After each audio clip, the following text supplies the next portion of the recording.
Bonjour, bienvenue à la capsule 2 sur la révision. Alors désolée pour la coupure de la capsule 1. Nous sommes à réviser la partie 6, circulation et échange gazeux, donc le système cardiovasculaire et le système respiratoire. Ça va quand même être assez frais dans votre tête puisque ça fait pas si longtemps que ça qu'on a fait l'examen. C'est sûr qu'il faut que vous soyez capable de refaire toute la circulation dans le cœur, de quel côté ça va, donc circulation systémique, circulation au niveau des poumons. Et bien sûr, pour ça, il faut avoir aussi le nom des vaisseaux, le nom des valves. Alors ça, c'est à revoir. Ça veut donc dire qu'il faut que vous soyez capable, par exemple, de faire le voyage de Tommy, le globule rouge, ou encore de faire voyager une molécule d'oxygène ou de CO2, comme vous avez fait pour vous préparer à l'examen 3. La révolution cardiaque aussi, elle revient. Alors, quand on démarre avec une systole auriculaire, les ventricules sont en diastole. Et ensuite, quand nos ventricules, c'est-à-dire nos oreillettes se relâchent, bien, nos ventricules se contractent. À quel moment est-ce qu'on ouvre les valves? À quel moment elles ferment? Il faut revoir ça. Pour la pression, je vous demande seulement de savoir, par exemple, que le 120 représente la pression systolique, donc lorsque les ventricules se contractent, et la pression la plus faible, c'est la pression diastolique, celle qu'on mesure lorsque le cœur est au repos en diastole complète. C'est sûr que c'est bon de savoir qu'il n'y a pas vraiment de pression au niveau des veines, et ça va se limiter à ça pour la pression artérielle. Il y a le sang aussi. Alors pour le sang, ce que je vais vous demander, c'est d'apprendre encore une fois vos groupes sanguins.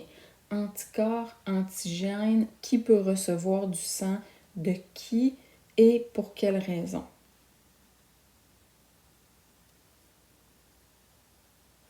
Système respiratoire. Sur votre feuille de révision, je vous ai noté les objectifs qui sont à revoir. C'est sûr que l'anatomie de base qu'on voit ici, que vous avez appris pour l'examen 3, est à savoir. Donc, être capable, par exemple, de faire entrer une molécule d'oxygène et de l'amener jusqu'au sang. Après ça, inspiration, expiration, c'est quoi les étapes? Alors, contraction du diaphragme, des muscles intercostaux, ça augmente le volume de notre cage thoracique, la pression intra-alvéolaire diminue, l'air entre.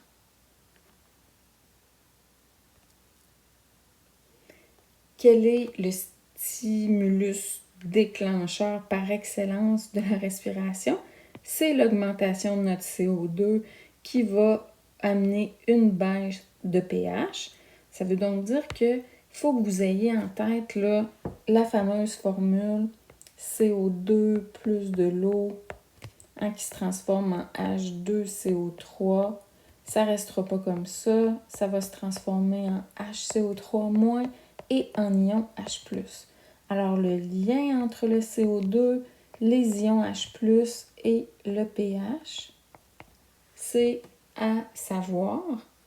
Il y a des détecteurs, donc, dans l'hypothalamus, dans le bulbe rachidien, pour le pH, le CO2, et c'est ça qui va nous permettre de déclencher la respiration pour rétablir notre pH sanguin à 7,4.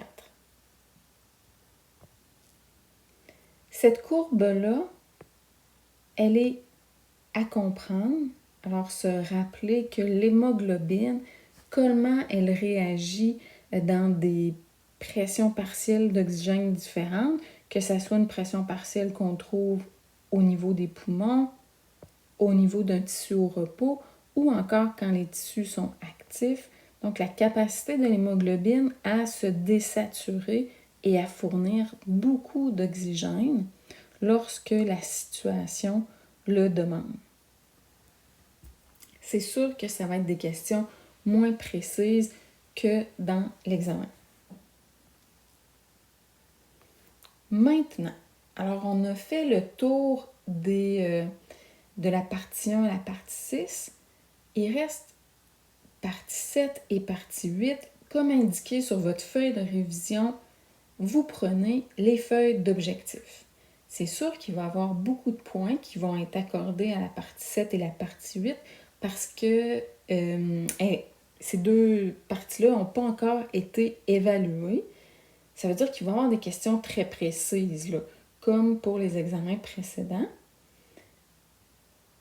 Il va avoir quand même un bon 10 à 15 points, je vous dirais, sur 35. Là, l'examen n'est pas bâti encore, mais au moins 10 points minimum sur toutes les autres parties, puis probablement jusqu'à 15 points là, qui vont couvrir de la partie 1 à la partie 6.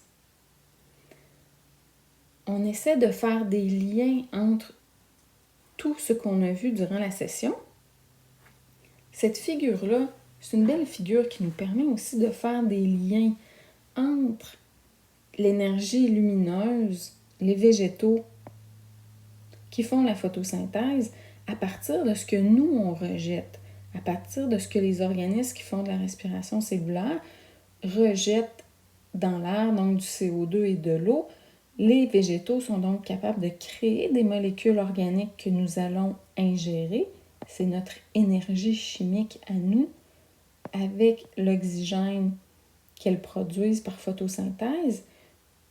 On va donc système respiratoire, cardiovasculaire, donc les molécules organiques vont ensuite entrer dans nos cellules pour pouvoir faire la fabrication d'ATP par la respiration cellulaire. On a vu aussi que la fermentation lactique peut être utilisée dans certaines situations pour fabriquer notre ATP qui nous permet de faire plein de travail cellulaire, entre autres pomper des Na+, des K+, pour créer un potentiel de membrane qui permet de faire des influx nerveux, qui permet donc d'acheminer de l'information, que ce soit pour inspirer, expirer, pour faire contracter les oreillettes, les ventricules, pour faire une révolution cardiaque. Alors, il y a vraiment beaucoup de liens à faire entre tout ça. Je reviens avec ce schéma-là qui était dans le plan de cours qui était déposé sur Moodle. Dans cette image-là, vous avez tous les sujets qu'on a traités durant la session et les liens qu'ils entretiennent entre eux. À la base, le cours porte sur les organismes pluricellulaires. On a décidé de se consacrer à l'humain, à l'organisme humain. Et c'est pour ça qu'au début, on est pluricellulaire, donc composé de plusieurs cellules. Une cellule, c'est constitué d'eau. Cette eau-là a des propriétés particulières qui permettent de répondre à, dans le fond, notre homéostasie. La cellule est délimitée par une membrane cellulaire. Cette membrane-là, on l'avait vu avec le transport membranaire, c'est à la base, son fonctionnement est à la base du système nerveux, qui est un des systèmes qui permet de maintenir l'équilibre, donc maintenir notre homéostasie. Toujours notre cellule est constituée de macromolécules. On a vu plusieurs types de macromolécules. À l'intérieur de la cellule, on trouve plein de réactions chimiques qui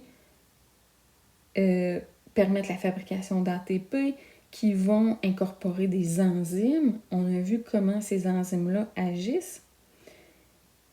Et pour maintenir donc notre organisme multipluricellulaire, on doit maintenir un équilibre. Cet équilibre-là, il est possible grâce au système nerveux, grâce au système urinaire qui nous permet de gérer notre quantité d'eau et de soluté. Le système digestif, nous n'avons malheureusement pas eu le temps de le voir. Homéostasie maintenue par notre système cardiovasculaire, toute la circulation du sang qui permet ensuite de faire des échanges, et notre système respiratoire qui permet d'acheminer l'oxygène, le CO2, qui sont nécessaires à l'oxygène est nécessaire à la respiration cellulaire qui va produire aussi du CO2. Et la respiration cellulaire fait partie du métabolisme cellulaire. Alors, vous avez tout en main pour vous préparer pour l'examen final. Vous avez aussi sur votre feuille de révision, je vous ai indiqué qu'il pourrait y avoir une question sur l'atelier que vous avez fait sur la toxine botulique. Alors, il est aussi à réviser. Gênez-vous pas si vous avez des questions, ça va me faire plaisir. Alors, je vais vous souhaiter une bonne étude, bonne préparation pour votre dernier examen de bio.